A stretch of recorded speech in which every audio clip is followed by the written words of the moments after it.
I suspect that the majority of us have seen this by this point in the day, but for those who perhaps haven't seen the news, Gran Turismo 7's trailer for the 1.23 September update confirms, of course, the three cars which we were speculating on based on the silhouettes a few days ago. Now, one of them we already saw, the Porsche Vision GT Spyder. A lot of people don't care about the car, so, we'll move right along from that one. The Volkswagen is confirmed, though, the ID.R. Pikes Peak monster, full electric car, of course, which also held the Nordschleife lap record before Porsche took it with the 919 Evo. This is easily my standout car from the pack. I'm really looking forward to seeing what it's like. I believe it will probably end up being a bit like the Escudo, a high point level, but not necessarily any class or category, because after all, it doesn't really fit into any categories.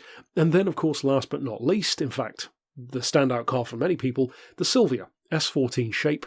Curiously, though, there is a slight difference between what, if I remember correctly, was announced in the leaked data mining list, which I'll put an annotation to that video at the top, over 80 cars that were leaked, if you haven't watched that already.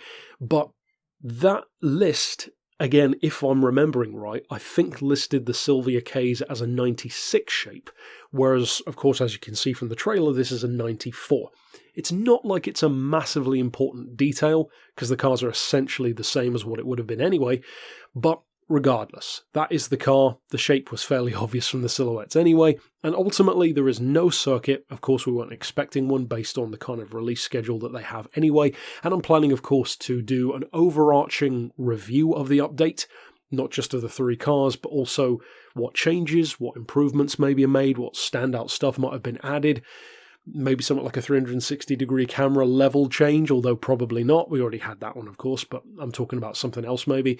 And maybe some career mode events that have broken this time around. It always seems to happen. So ultimately, stick around, of course, from tomorrow, where I will be covering either one of the cars or the update itself. Depends if we can buy the Silvia on day one or if we've got to wait for it in the used dealer. But either way, I'll be covering all three in individual reviews as well. And if we can engine swap the Silvia, then I will most likely do a speed tune for it as well for Route X racing, given that the S13 is ballistically fast. One of the quickest road cars in the game, over 290 miles an hour, even without NOS. So stick around for all that stuff, and of course, I'll see you next time. But for now, as always, thanks for watching.